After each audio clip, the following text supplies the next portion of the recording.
Olá, meus amigos, sejam mais uma vez bem-vindos ao nosso estudo do livro do profeta Daniel. Estamos utilizando este guia e a lição de número 10 tem por título Da Confissão à Consolação. Ela irá abordar o capítulo 9 do livro de Daniel. Aquele capítulo que fala da oração intercessória de Daniel, bem como das 70 semanas. Vamos ao nosso estudo?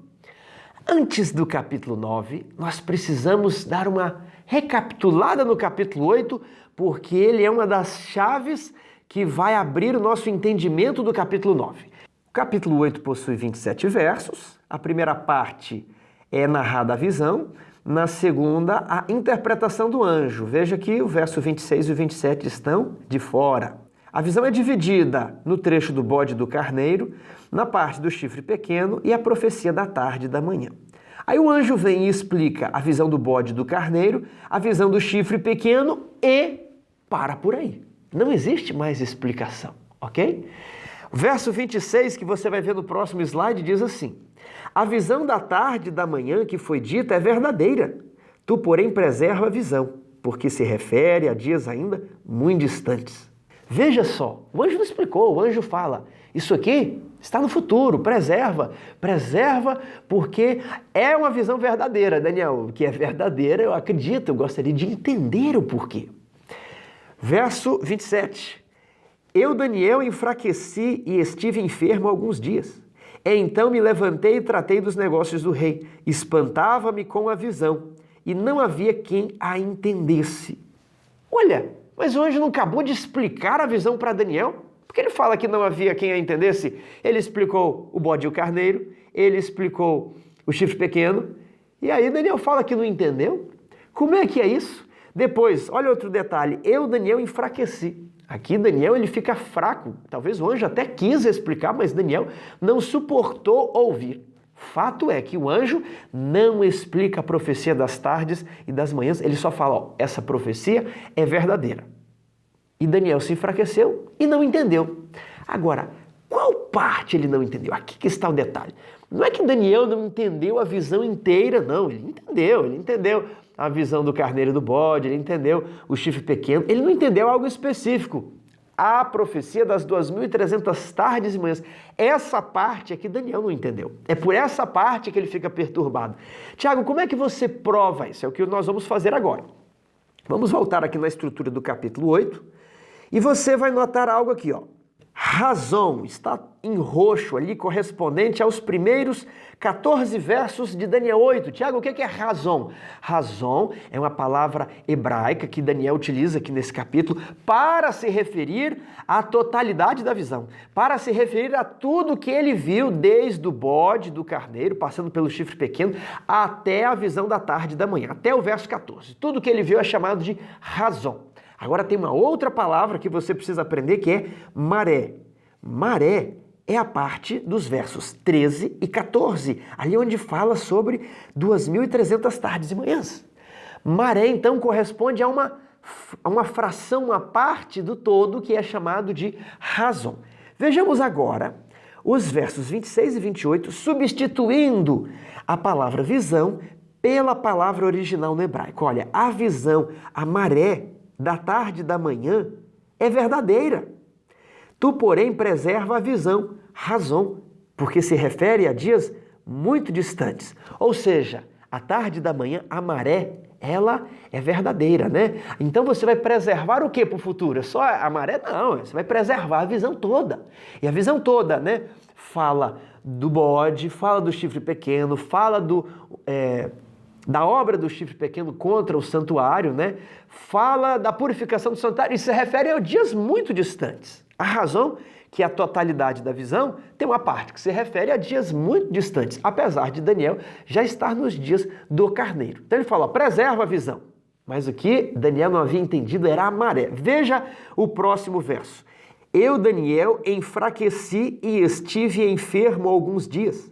Então me levantei e tratei dos negócios do rei. Espantava-me com a visão. No português está visão, você pensa que é a visão toda, né? Não, mas no hebraico está maré. E não havia quem entendesse. quem entendesse a visão? Não, a visão Daniel entendeu porque o anjo explicou o carneiro e o bode, o anjo explicou o chifre pequeno. Daniel não entendeu a parte que o anjo não explicou, e essa parte é chamada de maré, é a parte ouvida. Já razão é toda a visão, ok? A parte vista e ouvida. Veja aqui no gráfico, olha, razão é a visão em sua totalidade. Maré é o trecho que ele ouviu. E agora, toda a questão, toda a problemática do capítulo 9, que é o objeto do nosso estudo, é para explicar a parte que ele não entendeu. E não havia quem a entendesse. Agora dá uma olhada lá em Daniel, né, capítulo 9, que possui 27 versos também, né, até o verso 19. Quem é o protagonista é Daniel. Dos versos 20 a 27, o protagonismo é assumido pelo anjo. Então, olha, primeiro 3 versos. Daniel está espantado com a maré. Ali agora, dos versos 4 a 19, é a oração de Daniel. Aí o anjo chega, né? Ele fala, olha, eu falava, quando o anjo chegou, ele me tocou na hora do sacrifício da tarde. E aí o anjo faz Daniel entender. Entender o quê? O que ele não havia entendido. A maré, a parte ouvida da visão. Que são os versos 24 a 27, que é a explicação do anjo e a explicação das 70 semanas. Ou seja, as 70 semanas é a explicação das 2.300 tardes e manhãs. É a explicação da maré que Daniel não havia entendido. Então, isso aqui é a visão geral, a visão panorâmica. Professor, essa visão você tem que passar para o seu aluno. Você pode talvez não entrar em alguns detalhes, mas esse raciocínio o seu aluno precisa fazer com facilidade. Porque senão ele não vai entender como as 70 semanas se conectam às 2.300 tardes e manhãs. Se ele não entende como isso se conecta, ele não vai entender a problemática do santuário celestial. Se ele não entende o santuário celestial, ele não entende. Primeiro ponto, 1844, porque ele não vai saber quando começou, em 457. Ele não vai saber o que Cristo está fazendo no santuário celestial, porque a visão dele vai ficar cinzenta, e aí não entende a obra da salvação, a doutrina da salvação, nem as 3 mensagens angélicas, nem a obra do juízo, que nós chamamos de juízo investigativo. Sim, o juiz precisa investigar quem é justo e quem é injusto para separar o trigo do joio, né? Ou você acha que os ceifeiros lá não investigavam, olha, essa folha aqui é de trigo, essa aqui é a folha de joio, então o joio você tira, deixa só o trigo. É uma obra de investigação, entendeu? Não existe um juízo que não investiga, não é investigação policial.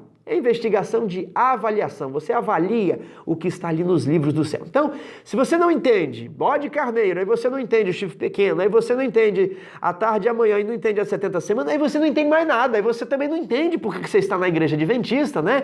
A igreja adventista passa a ser uma igreja evangélica que só prega o sábado e a morte como um sono. Pronto, e você não entende por causa de um monte de coisas na igreja.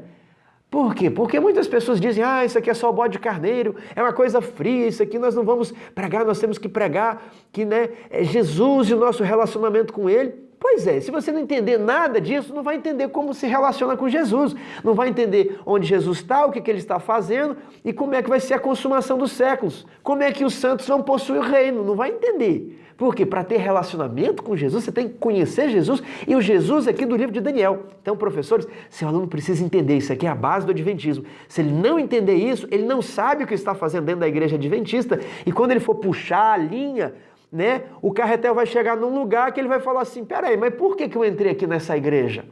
Porque eu tinha amigos aqui, né? Porque o culto era legal, porque tinha ar-condicionado, mas se surgir outros amigos, outros teólogos que ele gostar, outra igreja, ele vai sair da igreja, ele não está firmado doutrinariamente. E se a coisa apertar, ele não vai conseguir sustentar. E quando você tiver que dar razão da sua fé, porque você é adventista, porque, né, Jesus em 1844 entrou no Santíssimo e um movimento foi levantado e aí então... Mas peraí, que movimento? Como é que você prova essa data? Não, o meu pastor me falou. Não, mas isso aqui não tem base bíblica não. Isso aqui, Daniel 8 é antigo com Epifânio, isso aqui se cumpriu lá. Isso aqui Jesus já entrou no Santíssimo no 1º século. Hebreus 9 aqui diz, entrou no Santo dos Santos.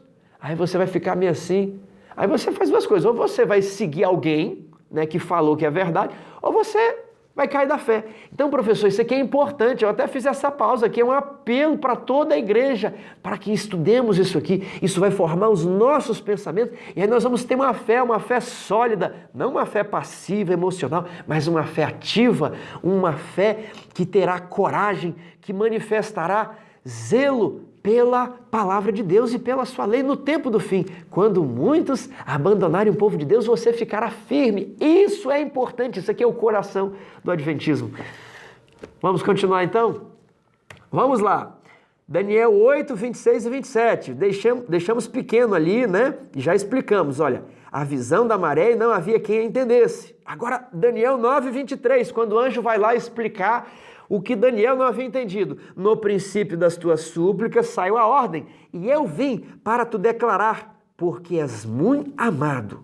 Considera, pois, a coisa e entende a maré. Entende a maré, porque eu sei que você entendeu a outra parte do bode, do carneiro e do chifre pequeno. Mas você não entendeu a maré, a visão da tarde e da manhã.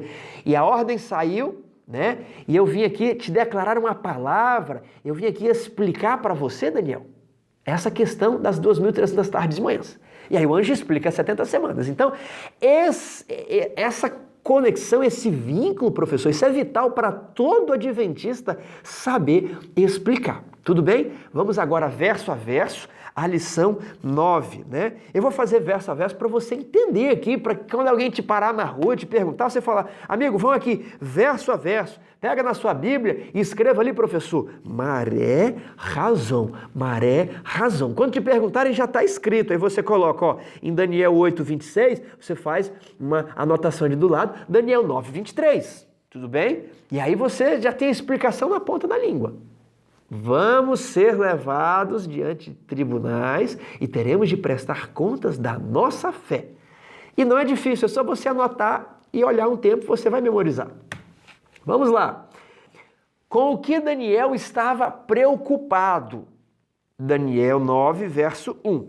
No primeiro ano de Dario, filho de Assuero, da linhagem dos Medos, o qual foi constituído rei sobre o reino dos caldeus, no primeiro ano do seu reinado, eu, Daniel, entendi. Entendeu como? Pelos livros. Quais livros? Que o número dos anos de que falara o Senhor ao profeta Jeremias, então é pelo livro de Jeremias, Deus falou algo para Jeremias, né? Entendi pelo livro de Jeremias, né, que o número de anos em que haviam de durar as assolações de Jerusalém era de 70 anos, ok? 70 anos que Jeremias diz que deveriam durar as assolações de Jerusalém. Vamos lá para ver o que Jeremias fala. Está aí na tela, Jeremias 25, 11. Toda esta terra virá a ser um deserto e um espanto. Estas nações servirão ao rei da Babilônia 70 anos. Então, quantos anos as nações ali do Eufrates, da Palestina, serviriam Babilônia? 70 anos. Então, 70 anos é de serviço à Babilônia, né? Nós geralmente chamamos de 70 anos de cativeiro. Há um vídeo aqui no canal falando das 3 teorias sobre os 70 anos de cativeiro. Vou colocar um cartão aqui em cima, você clica e veja esse vídeo depois. Mas a minha posição pessoal é que, vamos colocar aqui a linha do tempo, vamos colocar aqui 609, a Batalha de Arã, o fim da Síria. É quando Babilônia derrota o resto das forças da Síria que estavam refugiadas na cidade de Arã. Então Babilônia passou a exercer a supremacia na região que antes era da Síria. A capital caiu em 612, a Síria se refugiou em Arã, mas em 609 a Babilônia acabou com a potência anterior. Então, quando uma potência derrota a potência anterior, ela passa a ser a potência da região e as nações automaticamente vão servir a Babilônia. Então, eu gosto dessa data aqui de 609. Aí, se nós avançamos no tempo, o que você tem ali? 639, outubro de 639, Ciro conquista a Babilônia. Já estudamos isso, né? No capítulo 6, aliás, capítulo 5, Belsazar estava reunido, dando banquete, Amão escreveu na parede. Era o ano 539. Então, entre 609 e 539, nós temos 70 anos. Olha que interessante, a profecia dos 70 anos que fala, né, Jeremias. Jeremias não fala que o povo ficaria em cativeiro 70 anos, mas Jeremias fala que estas nações serviriam ao rei de Babilônia por 70 anos. E onde que Daniel estava?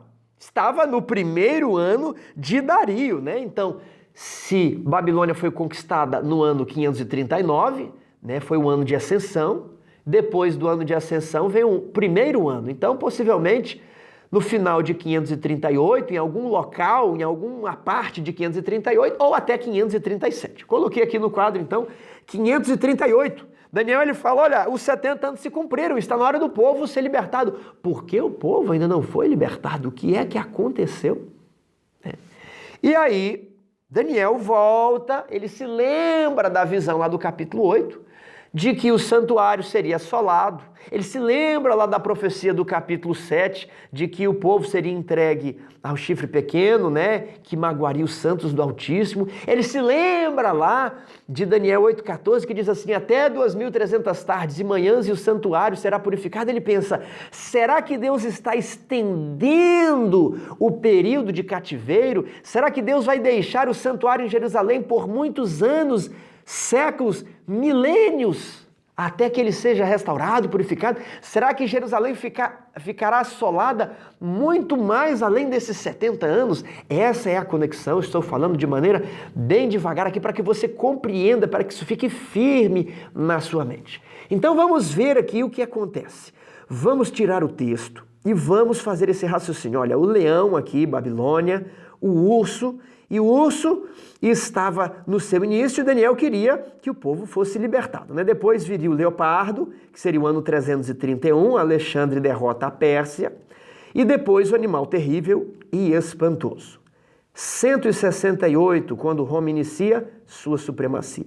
Aí depois vem o chifre pequeno, que nasceu na cabeça do quarto animal.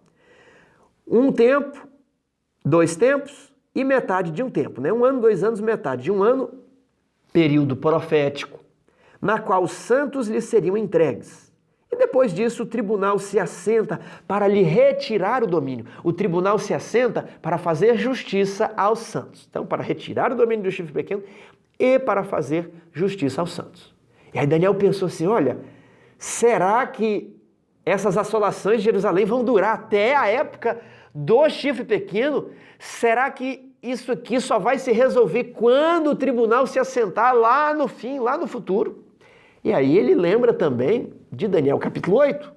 Olha, você tem o carneiro, depois do carneiro você tem o bode, e depois do bode você tem o chifre pequeno, mas que cresce e ocupa o período de Roma pagã e Roma papal. E você também tem, no final do capítulo 8, o santuário sendo purificado. E há então um prazo de tempo que é até 2.300 tardes e manhãs, que se iniciam no carneiro, no reino dos Medo e Persas, e vai até o futuro, um período onde o santuário seria purificado. Um período de 2.300 tardes e manhãs que, aplicando o princípio de ano, equivaleria a 2.300 anos.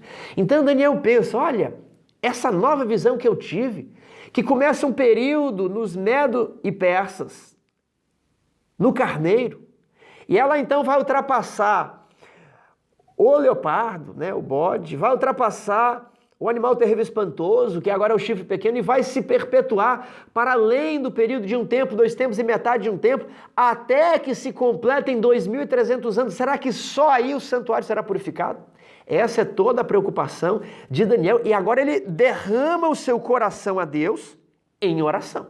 Então vimos aqui os 3 primeiros versos e o contexto, a carga profética, a carga teológica que Daniel carregava, e que nós vemos alguns detalhes desse sentimento, essa preocupação com o santuário que foi atacado no capítulo 8, o santuário que será purificado no capítulo 8. Então essa preocupação, ele ali com essas informações em mente, ele rende uma oração a Deus. E por causa dessa oração, dessa preocupação, quando Jerusalém seria restaurada, quando o templo seria reconstruído, purificado, inaugurado, colocado em funcionamento novamente, e aí o anjo vem, ó, Daniel, eu vou né, te avisar aqui, eu vou te explicar, eu vou fazer você entender a maré, ok? Vamos então adiante. A oração de Daniel. Acompanhe alguns versos que vão aparecer aí na tela, pegue a sua Bíblia, acompanhe junto comigo e vamos extrair informações teológicas que aparecem no contexto, que aparecem nas palavras da oração, da prece de Daniel. Não basta simplesmente falar isso aqui ele está intercedendo por povo, porque o povo era pecador, mas Deus é muito misericordioso. Isso é verdade? Claro que é, mas está muito na superfície. Vamos entender a teologia que Daniel está expondo a partir de informações extraídas do próprio texto. Acompanhe aí as referências na tela. Orei ao Senhor, meu Deus, confessei e disse: Ah, Senhor, Deus grande e temível, que guardas a aliança. Isso aqui que eu destaco, está no início da oração, isso abre a oração. Qual característica, qual atributo de Deus Daniel destaca? Guarda a aliança. Qual aliança? A aliança feita entre Deus e a nação israelita, a aliança mosaica. Continue aí. Guardas a aliança e a misericórdia para com os que não fazem caso de ti e nem guardam a tua lei. É isso que está escrito. Eu fiz o contraste para destacar a informação. Às vezes a gente lê informações e passa adiante. Não. Deus guarda a aliança para quem é fiel, porque para quem não é fiel, ele vai aplicar o castigo, as penas da lei, a multa contratual. Para quem não é fiel, mas para quem é fiel, ele é misericordioso, ele é justo, né? Olha, guardas a aliança e a misericórdia para com os que te amam e guardam os teus mandamentos. Então Deus cumpre a sua parte no contrato para quem também cumpre a sua parte do contrato. Temos pecado e cometido iniquidades, procedemos perversamente e fomos rebeldes, apartando-nos dos teus mandamentos e dos teus juízos. E não demos ouvidos aos teus servos, os profetas. Olha, Deus guarda a aliança para quem também é fiel, mas nós não fomos fiéis. Daniel ele se coloca no meio do povo, né? Daniel é uma pessoa de estrita integridade, mas ele, nesta oração, ele se põe como um do povo e diz: nós não guardamos a aliança, nós não guardamos os mandamentos. E Deus fala: dia após dia enviei os meus profetas, né? Jesus não fala: não quis eu ajuntar vocês como uma galinha quer ajuntar os seus pintinhos. E o que Daniel fala? Não demos atenção também aos profetas que nos foram enviados. Que aplicação isso aqui não dá para com o nosso contexto adventista? Será que estamos guardando a aliança, guardando os mandamentos? Deus nos enviou um profeta. Será que estamos dando ouvido à voz desse profeta? Ou estamos raciocinando conforme os judeus da época de Zedequias, da época de Joaquim, né? Que Josias foi um rei muito fiel, um grande reformador. Será que nós estamos ouvindo a voz do profeta ou não demos ouvidos aos teus servos, os profetas? Vamos avançar a nossa leitura. Agora o verso 10. E não obedecemos à voz do Senhor nosso Deus para andarmos nas suas leis, que nos deu por intermédio dos seus servos, os profetas. Novamente ele reforça a ideia, ele repete a ideia, não demos ouvidos aos profetas. Sim, todo Israel transgrediu a tua lei, desviando-se para não obedecer à tua voz. Por isso, a maldição e as imprecações que estão escritas na lei de Moisés, servo de Deus, se derramam sobre nós. Por quê? Porque Deus é injusto? Porque Deus é mau? Porque Deus não é amor? Ah, Deus castiga, Deus permite a doença, a morte. Se Deus é amor, por que Ele não acaba com isso? Porque nós pecamos. É o argumento de Daniel. Daniel ele não está querendo dizer que Deus é injusto. Daniel não está querendo reclamar com Deus. Daniel reconhece a justiça. Olha, eu sei que o Senhor guarda a aliança para quem guarda a lei. O Senhor é misericordioso para aqueles que te amam. Mas nós não guardamos a lei, nem te amamos. Nem demos ouvidos aos profetas. Nós transgredimos a lei e por isso recebemos a maldição do contrato que o Senhor nos propôs ali no Sinai, mediante o mediador, né? Por meio do teu servo Moisés. Aí o verso 13 evoca essa lei. O contexto da oração é o contexto da aliança, é o contexto do contrato onde cada parte tem os seus direitos e os seus deveres. Como está escrito na lei de Moisés, como está escrito no contrato, a gente sabe que assinou o contrato. Todo este mal nos sobreveio. Apesar disso, não temos implorado o favor do Senhor, nosso Deus, para nos convertermos das nossas iniquidades e nos aplicarmos à tua verdade. Apesar de sabermos tudo isso, também não estamos nos esforçando para mudar.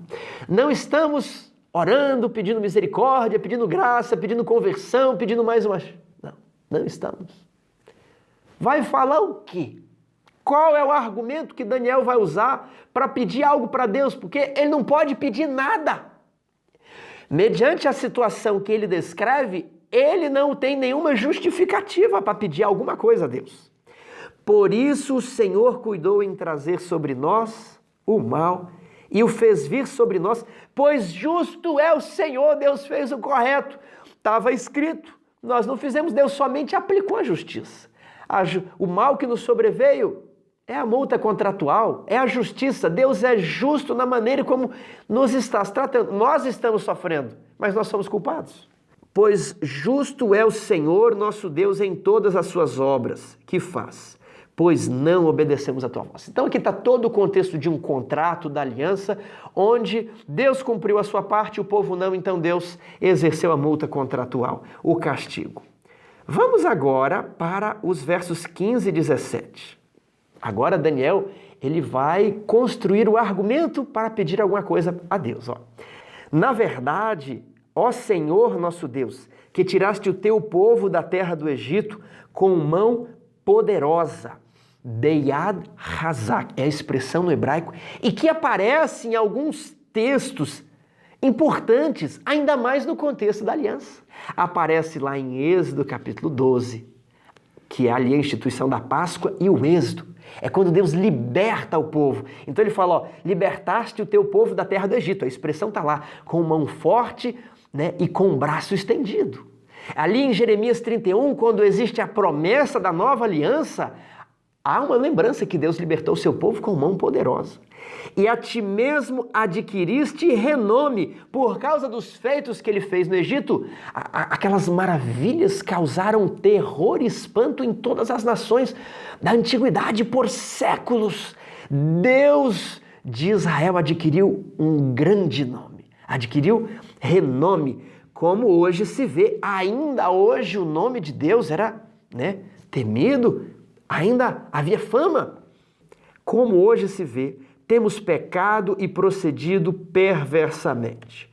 16. Ó Senhor, segundo todas as tuas justiças, aparta-se a tua ira e o teu furor da cidade de Jerusalém, do teu santo monte. Ora, mas não é justo o que Deus fez com Jerusalém e com os israelitas? Mas Daniel fala assim, olha, justamente porque o Senhor é justo, afaste essa destruição. Porquanto, por causa dos nossos pecados e por causa das iniquidades de nossos pais, se tornaram Jerusalém o teu povo opróbrio para todos os povos que estão em redor de nós. Ou seja, apesar do teu castigo sobre o povo ser justo, esse castigo está afetando o teu próprio nome. Esse castigo está diminuindo a tua própria fama, porque o Senhor adquiriu renome, mas... por que agora, então, a cidade que é chamada pelo teu nome não pode ser restaurada? Será que é porque o Deus dela deixou de ser poderoso? Então, segundo o teu caráter justo, se essa situação persistir, isso afetará a imagem que as pessoas têm de ti, Senhor. Esse argumento é muito intrigante. Ele conseguiu um argumento para poder pedir algo a Deus e com razão. Verso 17. Agora, pois, ó Deus nosso, ouve a oração do teu servo e as súplicas sobre o teu santuário assolado. Faze resplandecer o rosto por amor do Senhor, por amor de ti mesmo, porque o santuário é teu. Restaura o santuário. 18. Inclina, ó Deus meu, os ouvidos e ouve. Abre os olhos e olha para a nossa desolação e para a cidade que é chamada pelo teu nome. porquanto não lançamos as nossas súplicas perante a tua face, fiado em nossas justiças, mas em tuas muitas misericórdias. A misericórdia aparece aqui no novo concerto, na nova aliança. É interessante que a nova aliança, ela é tema das 70 semanas que também são apresentadas aqui. Então, o que Daniel estava com medo era que todo aquele período profético, passando pelo período de um tempo, 2 tempos, metade de um tempo, até o tribunal se assentar, o período do carneiro, do bode, das 2.300 tardes e manhãs, até que o santuário fosse purificado, que se igualaria ali com o tribunal que se assenta, Jerusalém ficaria assolado, porque o chifre pequeno, ele faz, em algumas interpretações, deitar abaixo o lugar do seu santuário. E ali no final, quando é que o santuário seria purificado? Após os 2.300 anos. Então Daniel lhe fala, Senhor, antes disso, restaura Jerusalém, restaura o santuário. E aqui termina a oração dele. Os versos 17, 18 e 19, eu sugiro, que é o final ali da oração, nós utilizarmos no fechamento. Então nós vamos voltar ele lá, quando formos fechar a lição e fazer um apelo para a nossa classe. Vamos agora partir para quando o anjo chega. Falava eu ainda e orava e confessava o meu pecado e o pecado do meu povo. Falava ainda, eu estava falando, eu não tinha me levantado, eu não tinha falado amém, em nome de Jesus, eu estava orando. Quando o homem Gabriel, que eu tinha presenciado na minha visão ao princípio, naquelas visões anteriores, veio rapidamente voando e me tocou a hora do sacrifício da tarde, cerca de 3:30 da tarde, a hora que ele orava ali diante da sua janela.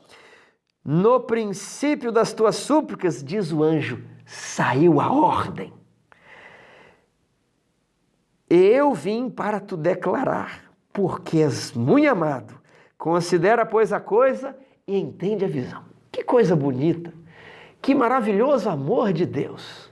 Será que quando nós estamos orando, Deus ouve? Será que Deus já livra-nos da tentação quando estamos orando? Ao som da fervorosa oração, todo o exército de Satanás treme. Será que Deus já encaminha as coisas? Será que já vem a palavra? Enquanto nós estamos orando, palavra para termos entendimento da Bíblia? Certamente sim. Certamente Deus, Ele move as coisas ao som da fervorosa oração. Nós somos muito amados, assim como Daniel. Assim como João, somos amados por Deus. E quando dobramos os nossos joelhos, precisamos orar com fé. Precisamos também não ter os nossos pecados, porque os nossos pecados nos afastam de Deus. Então precisamos confessar os nossos pecados e nos dirigir àquele que está lá no tribunal celestial, lá no santuário. Com fé nós precisamos entrar no Santo dos Santos, junto ao trono de graça, a fim de alcançarmos socorro e graça para a ocasião oportuna, como diz o texto de Hebreus 4. Vamos agora ver o conteúdo da fala do anjo. Veja aí na tela, ele queria instruir-me, falou comigo e disse, Daniel, agora saí para fazer-te entender o sentido. No princípio das tuas súplicas saiu a ordem e eu vim para te declarar, porque és muito amado, considera, pois, a coisa e entende a visão. Qual parte que ele não havia entendido? A maré. Veja lá Daniel 8, 26 e 27. Eu voltei aqui, eu sei que eu já falei isso no início, mas esse ponto é muito importante. Você precisa fazer esse vínculo entre o texto. Vamos olhar aqui, a parte da visão em sua totalidade, a razão, dos versos 1 a 14. E a maré é o trecho que ele ouviu. Os versos 13 a 14, ele disse assim, e ouvi um santo que falava a outro santo. Até quando, Então, o que ele ouviu é chamado de maré, só a parte auditiva de toda a razão. Então, olha lá, considera, pois, a coisa e entende a maré, o que está de acordo com Daniel 8, 27. Espantava-me com a visão, com a maré, e não havia quem a entendesse. Então, os verbos entender, olha, eles estão grifados, sublinhados e estão pintados de azul para você fazer a conexão. No final do capítulo 8, ele não entende. E agora o anjo vem para fazê-lo entender. Não a razão que ele já havia entendido, mas a maré. A maré que ele não havia entendido, o anjo vem e fala: vem para fazer você entender a maré, a visão da tarde e da manhã, a parte que você ouviu. Ouviu um santo que dizia outro santo, né? Aquela parte que ele ouviu. Vamos ver outro detalhe nos versos 22 e 23. Olha, ele queria instruir-me, falou comigo e disse: Daniel, agora saí para fazer-te entender o sentido. No princípio das tuas súplicas saiu a ordem. Muitas pessoas leem isso aqui e acham que saiu foi um decreto, a ordem, né, para restaurar e construir Jerusalém. Não foi isso. A palavra ali, traduzida por ordem, é davar. Davar. Que significa palavra. É a palavra que significa palavra, não é? Então, saiu a davar, e eu vim te declarar a davar, eu vim te trazer essa mensagem, porque és muito amado. Considera, pois, a coisa. Olha, coisa, você não... No mesmo verso, né? Tá coisa e tá ordem. Mas aqui tá davar e davar. Considera a davar, que davar? A davar que vai explicar a maré. Então, olha, no princípio das tuas súplicas, eu recebi a davar, eu recebi uma palavra para declarar a você. Agora, entende o que eu estou declarando para você, entende a davar, entende a maré. E aí o anjo passa, né, nos versos 24. 70 semanas estão determinadas sobre o teu povo e sobre a tua santa cidade. Qual era a preocupação de Daniel? O seu povo que estava em cativeiro, a cidade e o santuário. E aí o anjo fala, olha, não é o período todo, Daniel. O teu povo não vai ficar cativo até que se assente o tribunal. O teu povo não vai ficar cativo durante o período dos 1260 anos, né? Um tempo, 2 tempos e metade de um tempo, onde os santos foram entregues ao chifre pequeno. Não. O teu povo não ficará cativo enquanto o chifre ali atinge as estrelas do céu, né? Atinge o príncipe, atinge o santuário, o lugar do seu santuário foi deitado abaixo. O teu povo não ficará cativo até o final dos 2300 anos, quando o santuário será purificado. Não, Daniel, olha, o seu povo tem um período separado, né? Olha, 70 semanas estão determinadas sobre o teu povo. Do teu povo, os judeus aqui, são 70 semanas, não é o período todo. E sobre a tua santa cidade, são 70 semanas, ok? O que está ali, ó? Hatak. Hatak. O que significa Hatak? Hatak recebe o sentido de cortar. Tiago, como é que você me prova nisso? Vou citar 3 referências. Um léxico em inglês, um dicionário, e também tem o Dicionário Internacional de Teologia do Antigo Testamento, está em português, uma obra de acesso, eu tenho em minha casa, você também pode ter. Todas essas obras são obras muito respeitadas. Hatak recebe o sentido de cortar, e é o sentido que defendemos que ele recebe aqui no texto, em Daniel 9, 24. 70 semanas estão Hatak, estão cortadas. Estão cortadas da onde? Eu corto um pedaço menor de um período maior. Então, se no capítulo anterior eu tenho um período maior de 2300 tardes e manhãs, desse período maior eu vou cortar um pedaço menor. Para quê? Para o povo de Daniel e sobre a tua santa cidade, para os judeus. Então, Daniel, todo esse período, né, de perseguição, de obra do chifre pequeno, até que o tribunal se assente, até a purificação do santuário, não é que sobre o teu povo, não. Sobre o teu povo são 70 semanas. E agora nós vamos entender o que acontece nessas 70 semanas. Então vamos ali, ó, vamos colocar a linha do tempo, vamos colocar o carneiro. Então, do carneiro até a purificação do santuário, nós temos 2300 tardes e manhãs. É a maré, a parte ouvida. Coloquei aqui o Templo de Salomão porque é isso que estava na cabeça de Daniel num primeiro momento. Vamos ver como isso aqui, né, como Daniel vai tendo um entendimento, como o anjo vai explicando e nós também vamos entender juntamente com ele. Agora, nós temos uma parte em verde ali que foi cortada, é o Hatak. Então vamos cortar 70 semanas do período maior de 2300 tardes e manhãs. Uma parte foi cortada. e ela é destinada ao teu povo, à tua santa cidade. Para fazer o quê? E aí o anjo fala, olha, 70 semanas estão cortadas sobre o teu povo, para fazer cessar a transgressão, para dar fim aos pecados, para expiar a iniquidade, para trazer a justiça eterna, para selar a visão e a profecia e para ungir o Santo dos Santos. E a lição dedica aqui, na parte de quarta-feira, um comentário, um dia da lição para comentar esses 6 tópicos. E é o que nós vamos fazer agora. Fazer cessar a transgressão, dar fim aos pecados, expiar a iniquidade. Tiago, parece que isso é tudo a mesma coisa, né? Mas já pensou?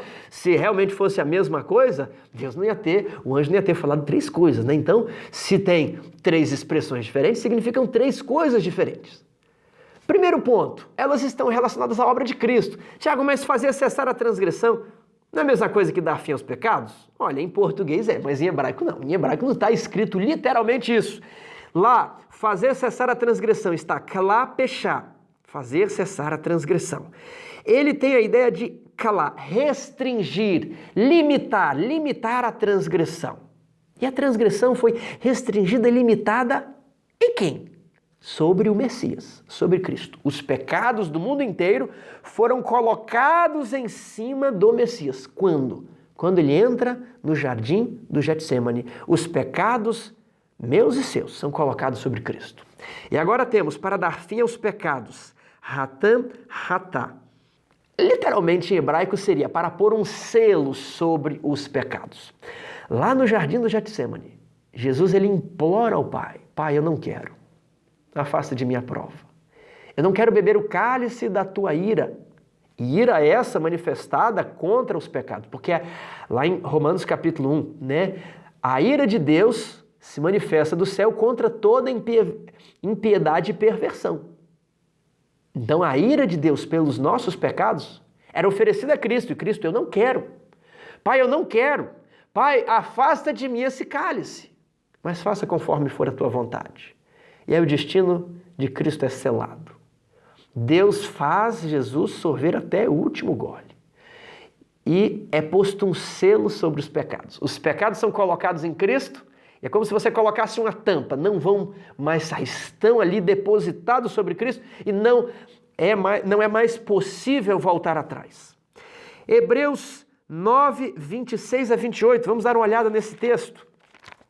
Ora, neste caso seria necessário que ele tivesse sofrido muitas vezes desde a fundação do mundo. Agora, porém, ao se cumprirem os tempos, se manifestou uma vez por todas para aniquilar pelo sacrifício de si mesmo o pecado. Então você faz cessar a transgressão, Você restringe ali os pecados em Jesus, você põe um selo em cima dos pecados, para quê? Para expiar a iniquidade, para dar o pagamento, Expiação é pagamento. Então, existe o pecado, e o pecado exige a morte do transgressor, ou de um inocente. Então, a culpa do pecado é depositada sobre Cristo, e ali o inocente é morto pelos pecados, a fim de que os pecados sejam pagos. Nós recebemos o que ele merecia, e sobre ele foram depositados o que nós merecíamos. Ele troca de lugar. Aquele que era justo foi tratado segundo as nossas injustiças, para que nós, injustos, pudéssemos receber a sua justiça. E nós lembramos aqui, o castigo que nos traz a paz estava sobre ele, pelas suas pisaduras fomos sarados. Um texto lá da profecia do servo sofredor em Isaías 53. Então, vencendo essa... vemos aqui, Hebreus 9, 28. Assim também Cristo, tendo se oferecido uma vez para sempre, para tirar os pecados de muitos, aparecerá uma segunda vez sem pecado aos que o aguardam para a salvação. Vamos avançar para frente para trazer a justiça eterna. Aqui nós podemos ver em Romanos capítulo 3, verso 21. Mas agora, sem lei, se manifestou a justiça de Deus, testemunhada pela lei e pelos profetas. Justiça de Deus mediante a fé em Jesus Cristo, para todos os que creem, porque não há distinção. Então, o meu servo, o justo, justificará a muitos. Está lá em Isaías 53, verso 11. Olha, o meu servo, o justo, justificará a muitos. E agora se manifestou a justiça de Deus mediante a fé em Jesus Cristo. Então Jesus morre para trazer a justiça eterna. Ele vai justificar pecadores para que eles sejam justos para sempre, eternamente libertos da culpa, do poder e da presença do pecado. 5. Selar a visão e a profecia. Alguns expositores utilizam aqui selar, confirmar, a visão, a profecia ou também o profeta, porque não existe profecia sem profeta. E o profeta, ele sempre faz uma profecia. Então, quem é esse profeta por excelência de que fala aqui às 70 semanas? Veja lá Lucas, verso 24 e 19. Eles perguntou, quais? E explicaram o que aconteceu a Jesus, o Nazareno, que era varão profeta. Jesus é retratado nas Escrituras como um profeta, como o enviado de Deus, como o maior de todos os profetas. Jesus é aquele profeta que Moisés, profeta e legislador, declara em Deuteronômio capítulo 18. Vamos lá ver, Deuteronômio 18, 18. Suscitar-lhes-ei um profeta do meio de seus irmãos, semelhante a ti, em cuja boca porei as minhas palavras, e ele lhes fará tudo o que eu lhes ordenar. Olha, isso aqui pode ser aplicado para os profetas que vieram depois de Moisés, mas em especial se aplica a Cristo, grande profeta. Deus enviaria um outro mediador, assim como Moisés foi o mediador de uma aliança, Deus enviaria um outro mediador, um outro profeta, Jesus. Mas como que nós saberíamos quem é esse grande profeta? Como não seríamos enganados, porque falsos cristos, falsos profetas, falsos messias apareceriam? Muitas pessoas diriam, eu sou o Cristo, eu sou o Messias. Como nós não seríamos enganados? Porque esse profeta apareceria em um tempo determinado, em um tempo específico para ele nascer, ser ungido e morrer. Um tempo específico para ele fazer uma nova aliança com o povo. Não haveria necessidade de ser confundido, mas o que foi que os rabis, o que os mestres daquela época fizeram? Lançaram uma maldição sobre as pessoas que contassem o tempo. Está escrito lá no Talmud, malditos sejam os ossos daquele que contar o tempo. Malditos sejam os ossos de quem calcular a profecia de Daniel, capítulo 9. Porque quando eles perceberam o caráter do servo sofredor, eles amaldiçoaram. Eles não queriam um Messias daquela maneira. Mas houve pessoas que contaram o tempo. Os magos que vieram do Oriente, aqueles filósofos que vieram lá da direção da Pérsia, eles sabiam a época que o Messias deveria nascer, porque se seria ungido por volta dos 30 anos, deveria nascer então em uma determinada época. Então quando vê uma estrela no Oriente, uma estrela surgirá de Jacó, um cetro se levantará de Judá. Eles seguem a estrela no tempo correto e perguntam onde é que o ungido, o Messias, irá nascer. Então eles contaram o tempo e o povo se assustou e houve todo aquele burburinho porque sabiam que alguém estava para nascer. Herodes mandou matar as crianças, mas no tempo certo o Messias realizou a sua obra. Vamos ver mais para frente. Então, selar a visão e o profeta. Mais um texto, João capítulo 6, verso 27.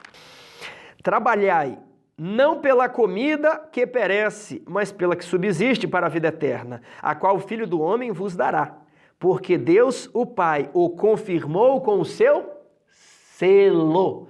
O selo para confirmar, para selar a visão e a profecia, para selar a visão e o profeta. Então, do mesmo modo que as coisas aconteceram com precisão matemática na vida de Jesus, um dia certo para entrar no Getsemane, um horário para que os pecados fossem depositados em cima dele, um dia certo para morrer, o fim das 2.300 tardes e manhãs também é digno de confiança, porque se o foi com Cristo, o início, o fim será certo ainda, Certo é o sonho e fiel a sua interpretação. E agora, para ungir o Santo dos Santos, assim como Moisés, Jesus deveria inaugurar o santuário antes que ele passasse a exercer o seu ofício de sacerdote. Antes que Arão fosse ungido como sacerdote e passasse a desempenhar ali o seu papel no Antigo Testamento, Moisés ungiu o tabernáculo. Está lá em Êxodo capítulo 40, verso 9, fala Moisés ungindo. Então Jesus também ungiria o tabernáculo aqui, ungir o Santo dos Santos. Bem, vamos para a parte do cálculo. Vamos entender o cálculo das 70 semanas e das 2.300 tardes e manhãs. Daniel 9, 25. Sabe e entende, desde a saída da ordem para restaurar e para edificar Jerusalém, até a ungido ao príncipe, 7 semanas e 62 semanas. Do jeito que nós lemos, nós vamos desenhar. Pegue uma folha aí, depois que você assistiu a lição, leia e tente desenhar. Então ali, ó, a contagem se inicia no período do carneiro, mas quando? Quando sair a ordem para restaurar e edificar Jerusalém. E até o ungido, quando o Messias, né? Na verdade, Messias é o ungido. Até o ungido aparecer, vão acontecer alguns períodos de tempo. Olha, um período de 7 semanas e um período de 62 semanas. Então, da saída da ordem até o ungido, 7 mais 62, ok? As praças e as circunvalações se reedificarão, mas em tempos angustiosos. E aqui você tem a lição de Esdras e Neemias, que fala de toda aquela angústia. Angústia por causa dos inimigos externos e angústia por causa dos inimigos internos. Havia apostasia no meio do povo e também havia perseguição por parte dos samaritanos. E principalmente o clímax da história é quando Neemias ordena que o povo com uma mão pegasse as ferramentas de pedreiro e com a outra mão segurassem a espada. Um momento de terrível angústia. Eles dormiam com a roupa do corpo, mas eles estavam ali edificando os muros de Sião, né, que tem um significado, um sentido muito bonito. São aqueles que estão com uma mão edificando os muros de Sião, mas com a outra mão estão protegidos contra os inimigos do povo de Deus. Eles estão ali reparando as brechas que existem na lei. Então foi um período muito difícil. Olha, nesse período, né, da saída da ordem e antes do ungido, os muros e praças, né, se reedificarão, mas em tempos angustiosos. Agora vamos para o 26. Depois das 62 semanas, será morto o ungido, e já não estará, porque foi morto. Então vamos ali, ó. Depois das 72 semanas, temos uma semana, porque 7 mais 62 dá quanto? 69. Mas são 70. Então, ó, 69 para 70, uma. Tá ali. Do ungido ao fim do período, uma semana. Agora, vamos colocar ungido sendo morto após esse período. Quando? Olha, estamos aqui na narrativa, ainda não foi dada essa informação, então ainda não sabemos, ainda, né? Claro que nós sabemos, mas estou acompanhando o fluxo do texto. Depois será morto ungido. Quando? Depois, né? Depois. E o povo de um príncipe que há de vir destruirá a cidade e o santuário. Destruirá a cidade e o santuário. Quem destruirá a cidade e o santuário? Muitos pensam que é príncipe, né? Porque falou príncipe, príncipe apareceu por último. Mas não, é povo, ó. Povo de um príncipe, não é um príncipe. É o povo de um rei, é o povo de um reino. Um povo virá e destruirá o santuário e a cidade. Então o santuário que estava ali para o fim, né? Que Daniel até pensou que ele só seria purificado no fim do período, não é o santuário de Jerusalém, porque esse santuário ele será reedificado junto com a restauração de Jerusalém. Em tempos angustiosos, mas o santuário será restaurado lá com Zorobabel, com Josué, com Zacarias, com Ageu. Lembram dessas histórias? Então, nesse período, né, por ocasião ali do reinado de Dario I, o grande rei da Medopérsia, o santuário, o templo foi restaurado, foi inaugurado, e ali quando Esdras retorna em 457, há alguns embelezamentos para o templo também.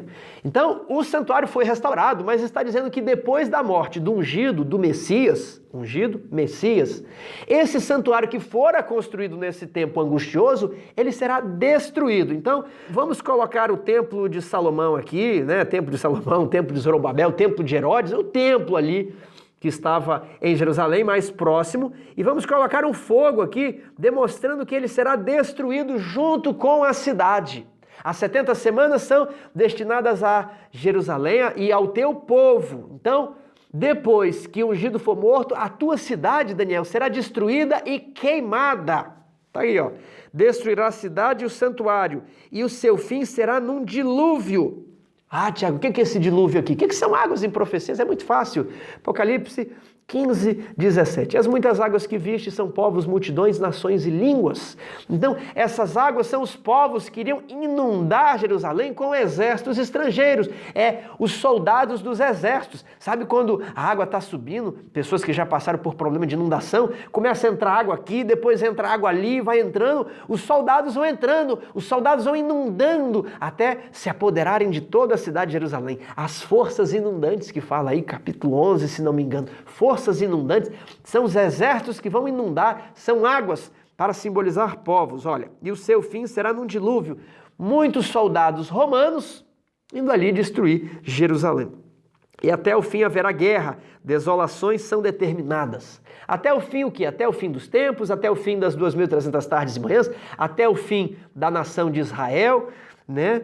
Não sabemos, uns pensam de um jeito, outros defendem outra posição.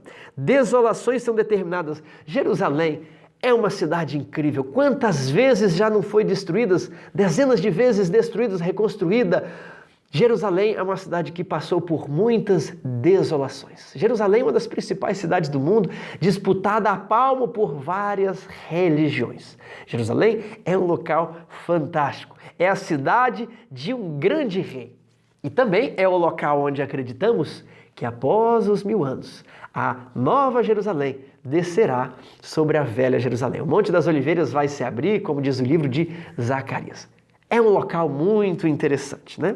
Agora o verso 27. Ele fará firme aliança com muitos por uma semana. Olha, ele fará firme aliança. Quem? O ungido, o Messias, o mediador, vai fazer uma aliança. E nesse capítulo, ali no começo, Daniel ele está evocando o quê? A ideia de aliança, que guarda as alianças para com aqueles que guardam os mandamentos. Mas agora Jesus, que quando se assenta perante os seus discípulos, diz assim: este é o meu sangue, o sangue da nova aliança, dado em favor de muitos para a remissão dos pecados, a nova aliança que veio para perdoar os pecados e para regenerar o ofertante, o adorador, diferentemente da aliança antiga que não apresentava provisão para os pecados, né?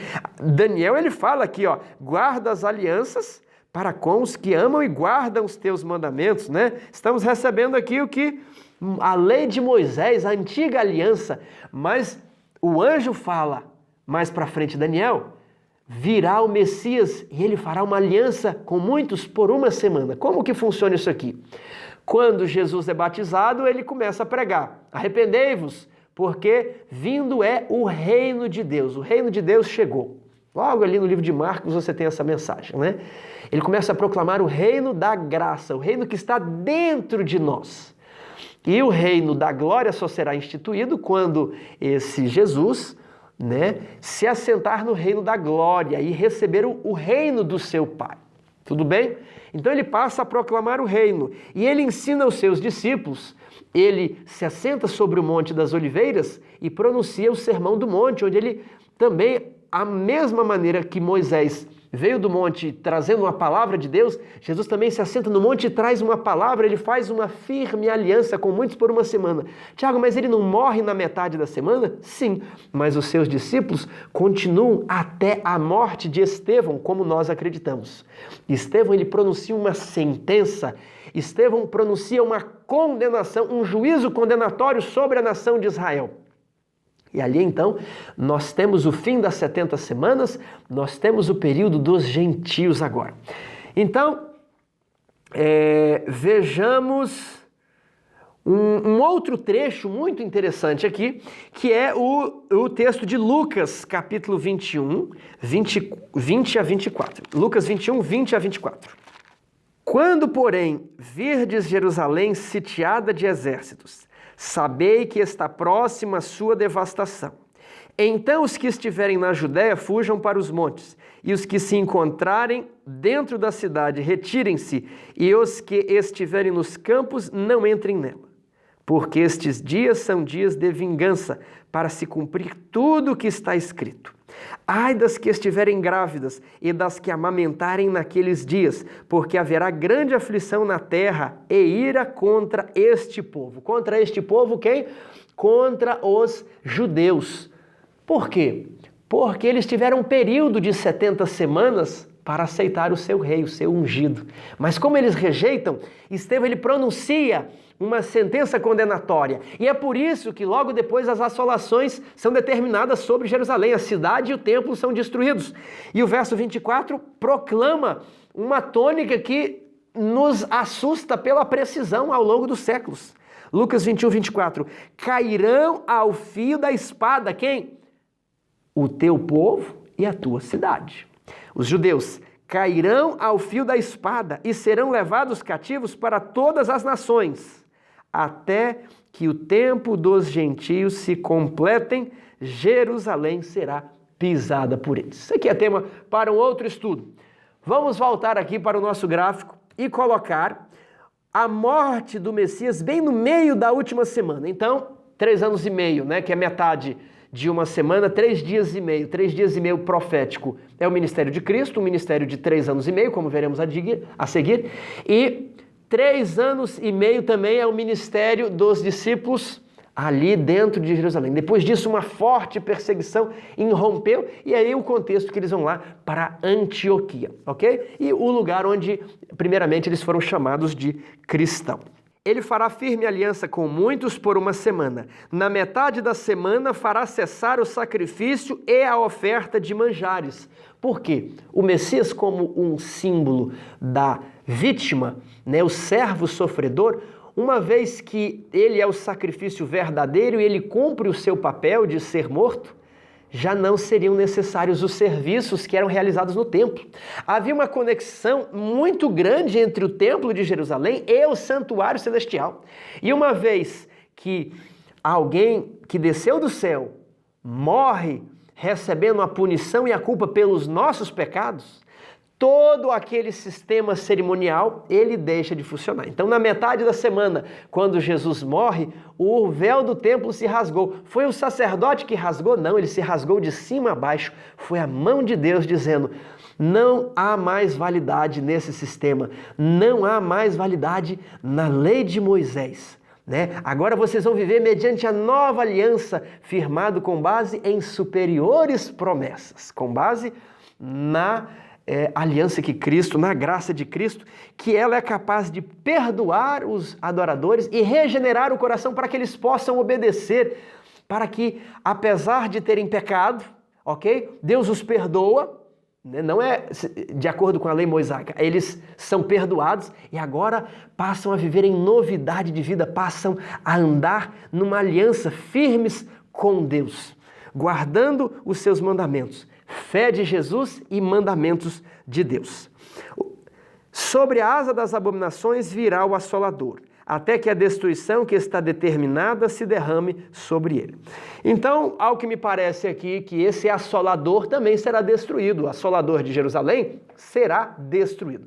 Alguns acham que ele possa significar, né, Jerusalém, o Messias, outra coisa aqui, mas parece que o sentido é, virá o assolador, destruirá Jerusalém, mas ele também sofrerá o castigo, sofrerá a punição. Bem, uma vez que nós entendemos a sequência dos eventos por meio dos símbolos, você entendeu como os símbolos se relacionam, não precisamos ver datas ainda, né? Mas agora que você já aprendeu, agora nós vamos ver as datas, ok? Uma vez que você está manipulando os símbolos, articulando as ideias, agora você pode colocar as datas, pode encaixar isso aqui na história. Primeiro, nós precisamos entender o princípio de ano. Existem 2 passagens básicas, uma está em Números e outra em Ezequiel. Agora existem muitos outros textos, existe muito material sobre isso, E não vai ter como apresentar, o vídeo já está ficando longo, mas veja isso aqui lá no livro Astronomia, a Glória do Adventismo. Isso aqui foi feito para defender a fé uma vez entregue aos santos, para defender aqui a base, a firme plataforma sobre a qual está a Igreja Adventista, a firme plataforma sobre a qual está a sua mensagem, o seu objetivo, a sua missão, pregar as 3 mensagens angélicas, temer a Deus e dar-lhe glória. É chegada a hora do seu juízo, o tribunal se assentou e agora você vai pregar que as pessoas devem adorar a Deus e o dia de adorar é o sábado, as pessoas devem entender o evangelho eterno e não aceitar o vinho de Babilônia, porque Babilônia se torna manifesta, porque a segunda mensagem desmascara quem é Babilônia e a terceira mensagem diz, se você adorar a besta e a sua imagem, você receberá isso. Se você adorar a Deus, bem-aventurados os que desde agora morrem. Então as 3 mensagens angélicas, isso aqui é a base, ok? Isso aqui é para sustentar, isso aqui é para que não venha nenhum engraçadinho e fale assim, não, mas isso aqui, esse decreto não saiu nessa data, você precisa ter fé, ok?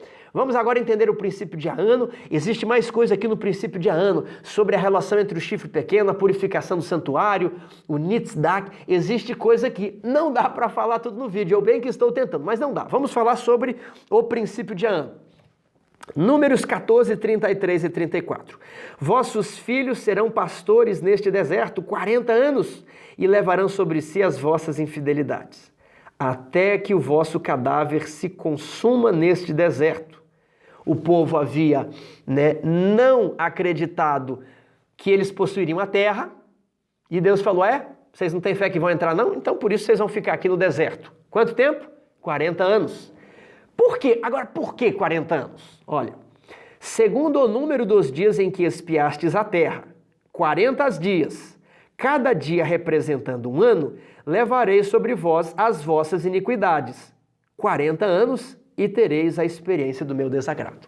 Como eu queria introduzir vocês na terra de uma maneira gloriosa, mandei os espias para olhar a terra, eles ficaram lá 40 dias. E eles vêm para cá, e vocês me desagradam não manifestando fé. Então, para cada dia, vocês vão ficar 1 ano no deserto. E os vossos filhos, que seriam presas na terra de Canaã, sim, os filhos de vocês vão entrar. Cada dia representando 1 ano. Então aqui temos uma tabela de conversão. Cada dia representando 1 ano. Para cada dia que os espias estavam lá, eles vão ter que peregrinar 1 ano no deserto. Essa maldição foi lançada sobre Israel. Agora, veja o outro texto que se encontra lá em Ezequiel capítulo 4, versos 4 a 7. Deita-te também sobre o teu lado esquerdo e põe a iniquidade da casa de Israel sobre ele. Olha que interessante. Novamente aqui nós temos uma questão de iniquidade sobre a casa de Israel, assim como lá no capítulo de Números 14. Conforme o número dos dias que te deitares sobre ele, levantarás sobre ti a iniquidade dela, porque eu te dei os anos da sua iniquidade segundo o número dos dias, 390 dias, e levarás sobre ti a iniquidade da casa de Israel. Aqui é diferente.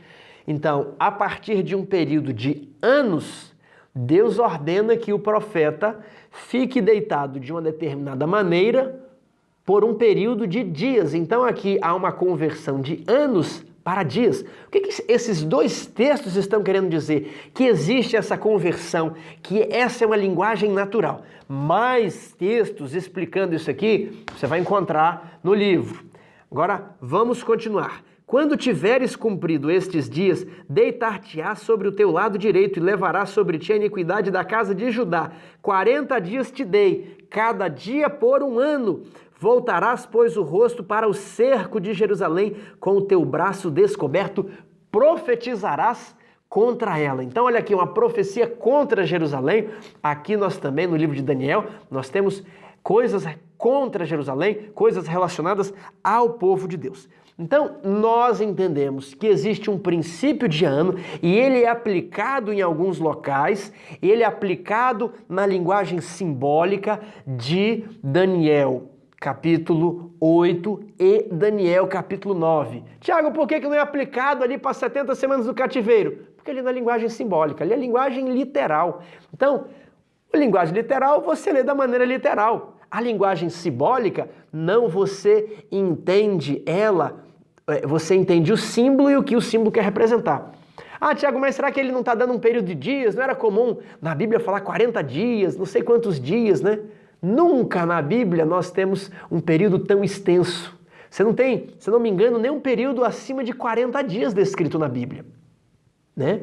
Mas de 2.300 dias, 2.300 tardes manhãs, só existe ali. Então, nós aplicamos o período, nós aplicamos o princípio de que cada dia profético equivale a um ano literal. E aí nós encontramos as datas. Vamos lá? Olha lá.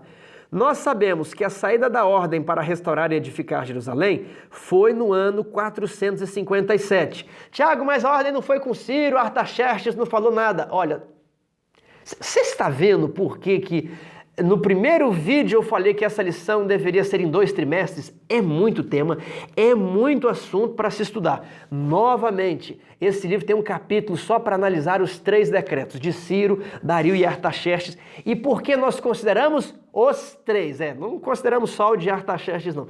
Consideramos os 3 decretos. Então, nós temos ali 457, ordem para restaurar e edificar Jerusalém. Aí nós temos o ano 27, né? 7 semanas, 62 semanas de 457. Passando 7 semanas, 62 semanas, eu chego no ano 27. Tiago, não entendi. Como que é isso? É o seguinte, olha.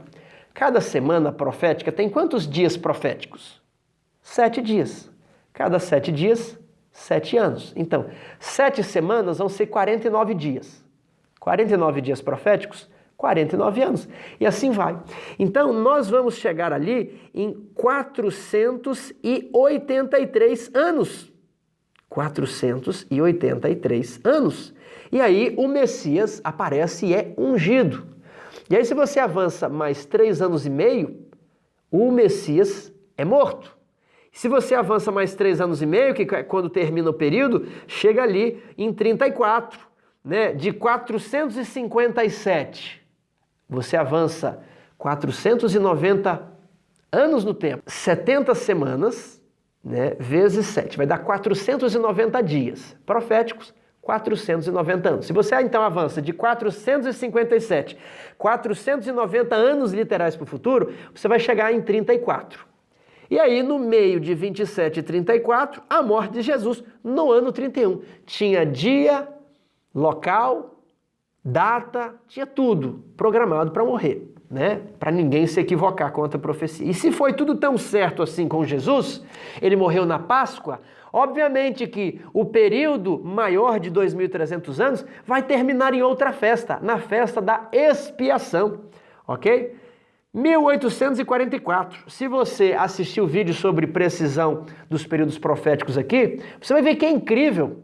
Você sai de um dia da expiação em 457 e chega exatamente em uma Páscoa, girando a Terra em volta do Sol de uma maneira científica. É assim que o livro valida o período, de uma maneira científica, mostrando que por meio do Sol, da Lua, se você girar os astros, você vai chegar nas datas específicas. Aí eu pergunto, isso é coincidência então, para os que pensam diferente? Seria uma coincidência que tudo se encaixe tão perfeitamente?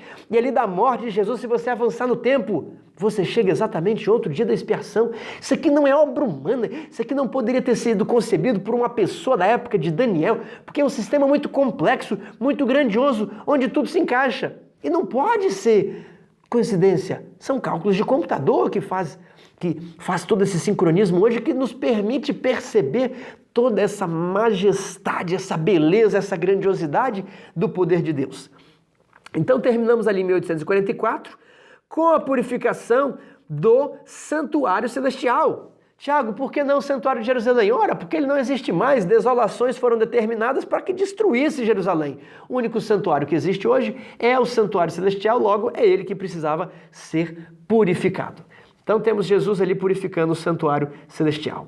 Tiago, como é que eu vou explicar isso sábado? Você não vai. Isso aqui é para você entender, para você estudar e para você indicar os seus alunos. Olha, vamos juntar aqui no sábado à tarde e ver o vídeo da lição? Nós juntos aqui, e a gente vai vendo e vai perguntando, professor, essa obra você precisa fazer pelo seu aluno. Se o aluno tem dúvidas, passe o vídeo com ele. Ah, eu não sei explicar. Então passe o vídeo e fala, qual parte você não entendeu? Vamos desenhar. Faça, seja o pastor dele, entendeu? Isso aqui era para ser estudado em 2 ou 3 trimestres, mas no tempo que tem, você vai falar só superficialmente sobre a oração de Daniel, vai fazer a conexão entre o capítulo 8 e 9, vai falar da oração de Daniel, das 70 semanas e as datas, é o que dá para falar. Queridos amigos, terminamos a nossa exposição sobre Daniel, capítulo 9. E por que não Daniel, capítulo 8 e 9? Eu dediquei bastante tempo, foi bastante cansativo, exigiu muito de mim, eu estou cansado. Mas eu estou muito feliz porque muitas pessoas estão dizendo: eu estou entendendo, eu sou uma pessoa simples, mas eu agora consigo entender os símbolos, eu estou entendendo o livro do profeta Daniel. Por isso que eu falei bem devagar, por isso que eu procurei ser enfático, para que ninguém tivesse desculpa de não entender. Esse vídeo ficará disponível aqui, que você compartilhe, que você envie para outras pessoas, porque nós precisamos restaurar a identidade da nossa igreja, e a nossa identidade, ela está em Daniel e em Apocalipse. O que nós chamamos de verdade presente tem sido esquecido, tem sido talvez até menosprezado, ridicularizado. E as pessoas vão alimentando ideias que não são ideias da palavra de Deus, mas são ideias da psicologia, da antropologia, da sociologia, da pós-modernidade, do existencialismo. Nós precisamos de um retorno às Escrituras. Nós precisamos de um retorno às origens. Por quê? Talvez assim como Daniel estava triste pelas assolações sobre Jerusalém, nós estamos tristes hoje pelas assolações sobre a igreja. Temos uma igreja que está dividida em torno da questão da ordenação de mulheres.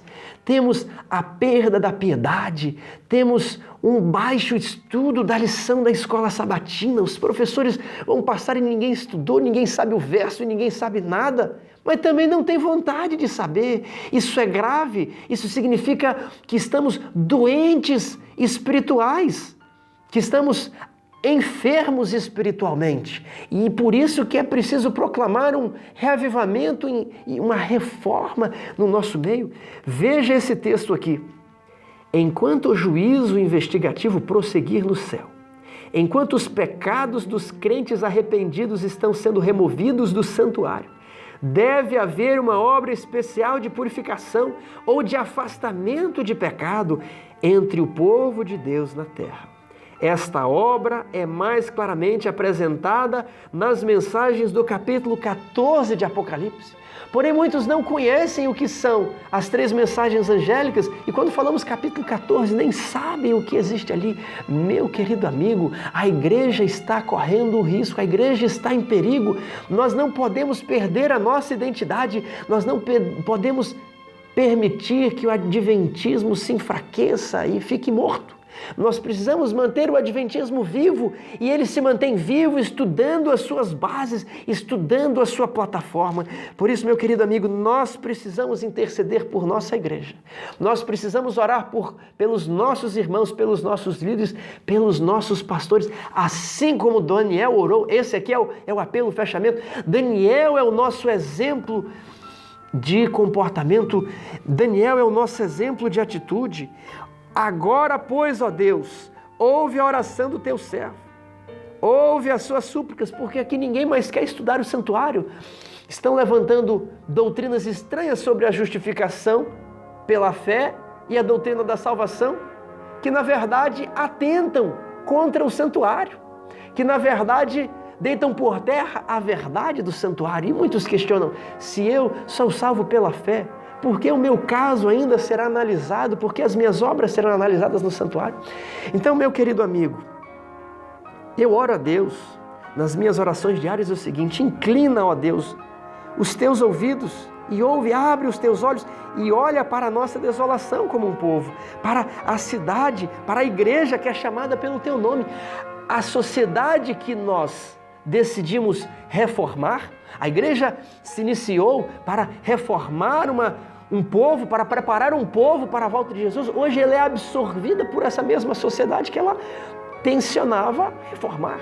Nós estamos nos misturando com o mundo, e o mundo está penetrando nas fileiras da igreja. Por isso, ó Senhor, ouve, ó Senhor, perdoa, ó Senhor, atende-nos e age. Não te retardes por amor de ti mesmo, ó Deus meu, porque a tua igreja e o teu povo são chamados pelo teu nome. Mantenha viva a fé que uma vez foi entregue aos santos.